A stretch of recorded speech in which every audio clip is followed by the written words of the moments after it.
Welcome to We Learn, Virtual Learning Network. This is session number 23rd of the subject Modern Indian Political Thought, and the chapter is Jawaharlal Nehru. Let's see the topics to be covered.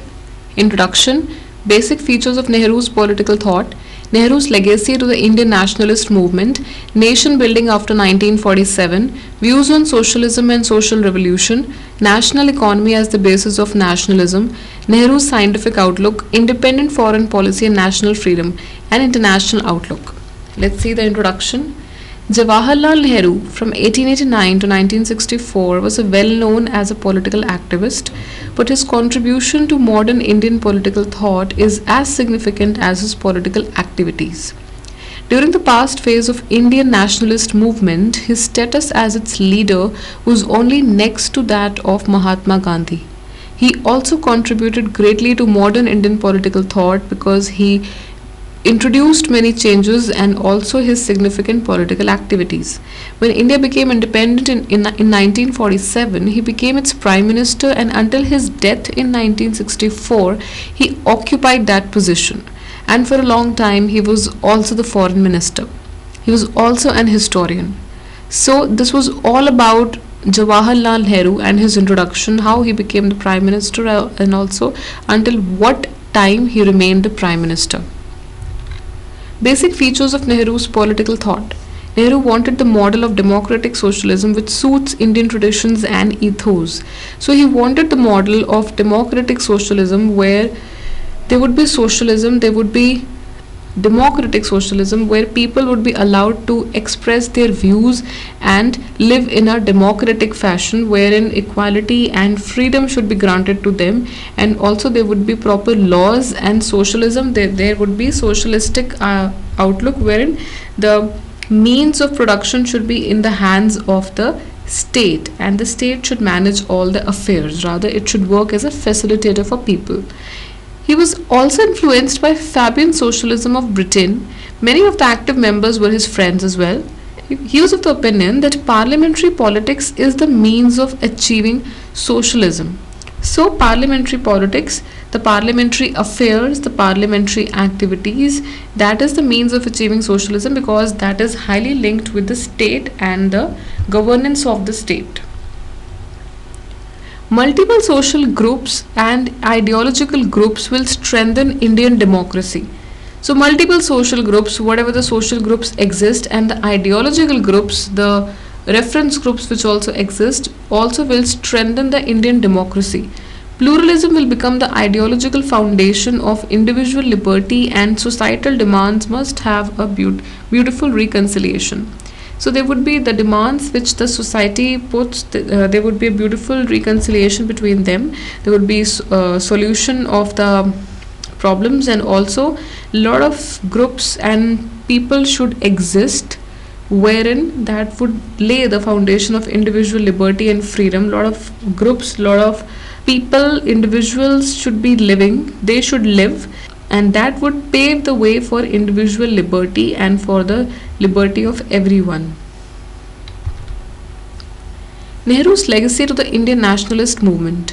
During the last phase of the Indian national movement, Gandhi was its most prominent leader. Next to him was Jawaharlal Nehru. He made a distinctive and specific contribution to it and to Indian nationalism. The first was the international outlook developed by Indians under Nehru's guidance.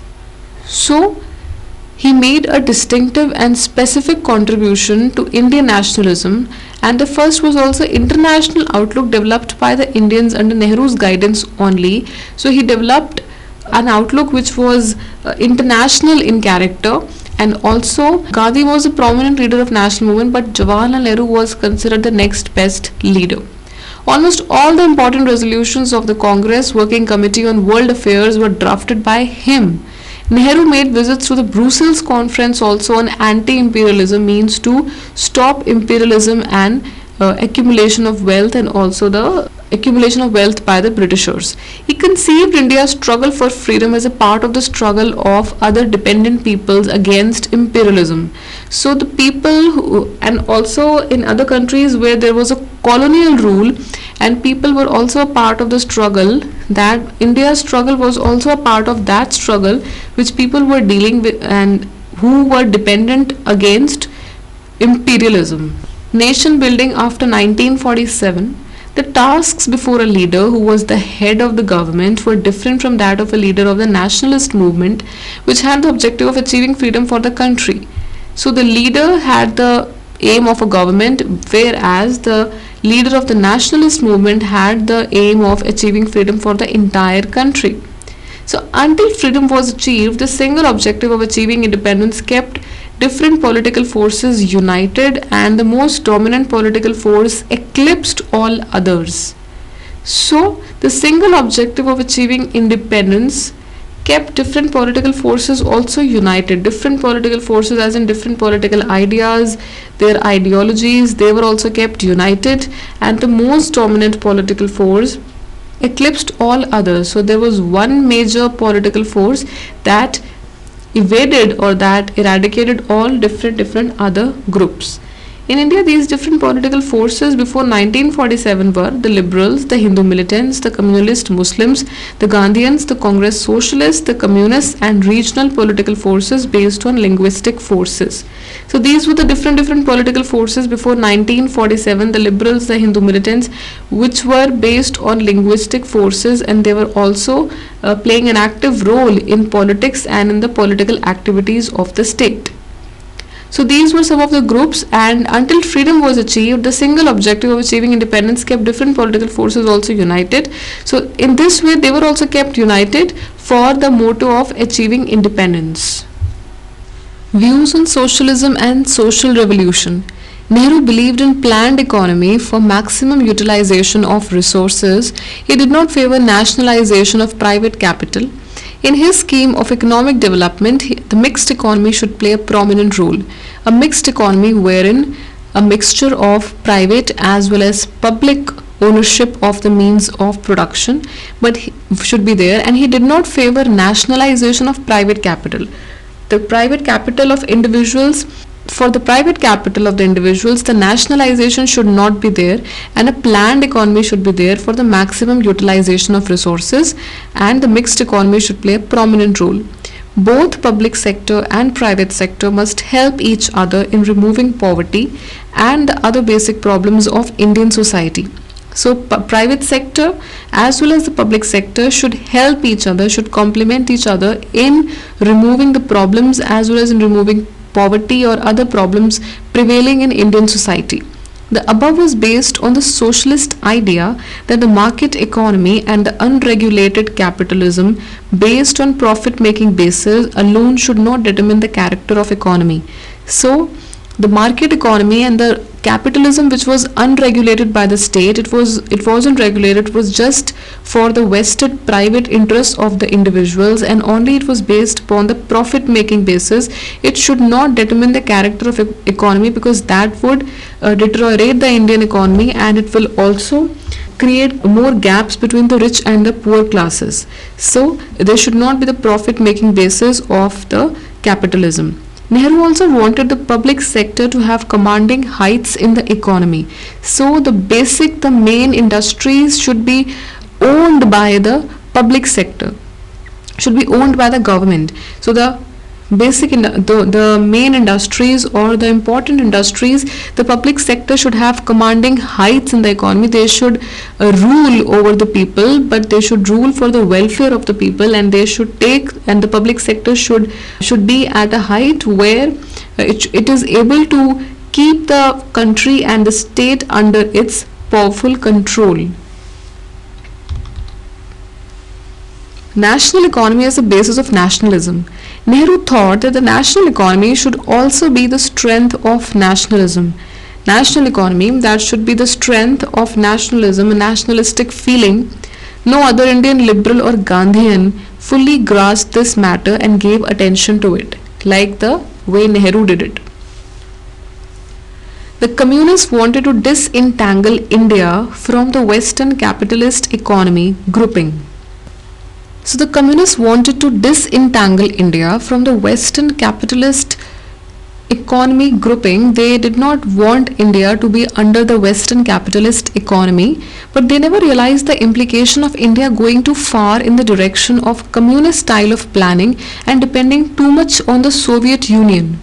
So they never realized that India would go towards Western economy and towards depending so much on the Soviet Union style of planning.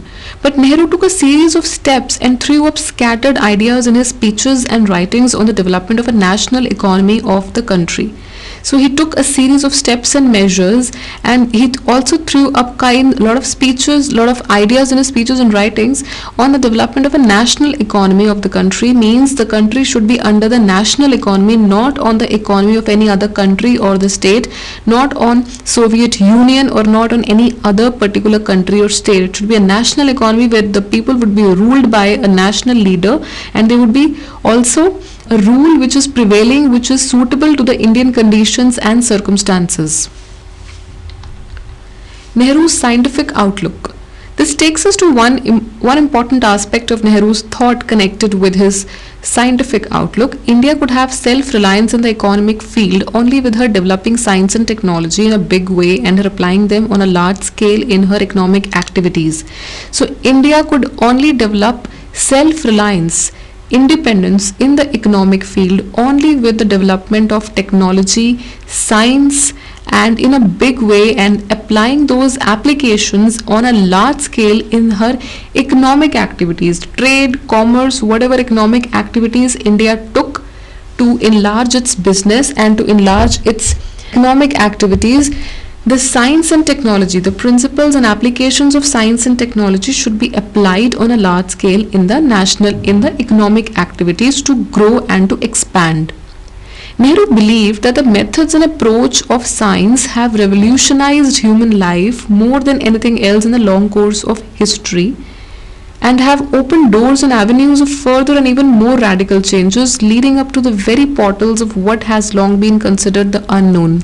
So Nehru believed that the methods and the approaches of science have changed the human life entirely, have revolutionized the human life entirely more than anything else in the long course of history, and have opened doors and have opened a lot of avenues for further growth, for more changes, leading up to the very portals of leading up to the very things or the development of ideas which were earlier considered as unfamiliar or unknown. So this is what Nehru believed, that the science, the approaches, the methods and approaches of science have changed entirely, have revolutionized entirely the human life and the whole course of history, and also opened lots of opportunities and avenues of further changes which earlier not known to the reformers.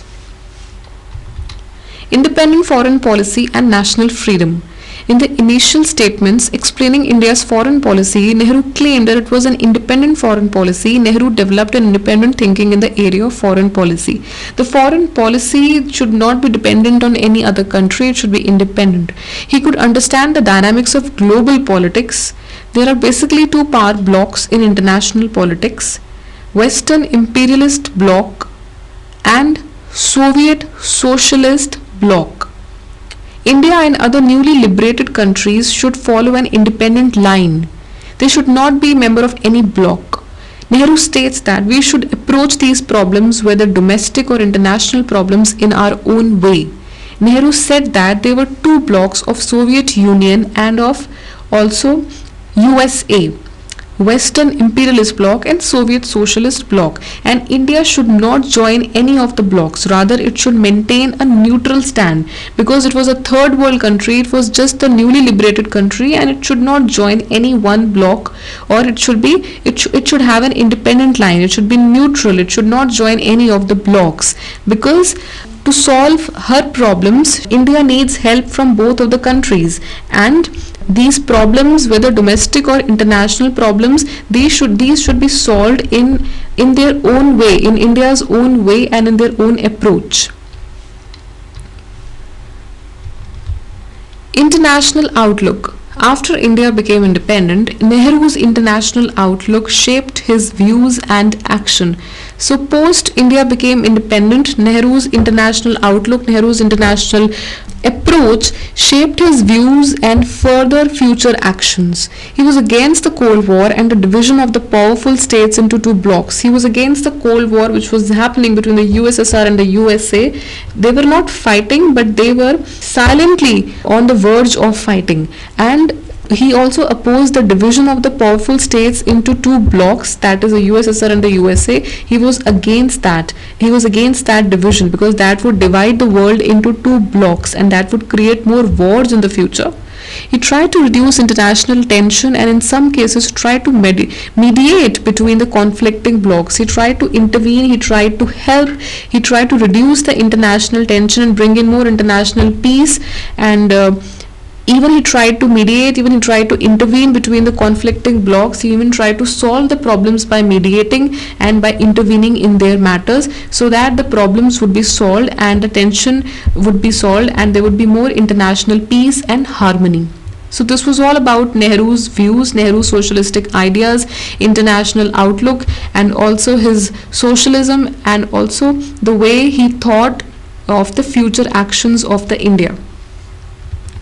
That's all in this session we have for you. These are some of the questions. You have to do it yourself. Question number 1, what were the basic features of Nehru's thought? Question number 2, what steps did Nehru envisage for the development of national economy? Thank you. Happy learning. We learning.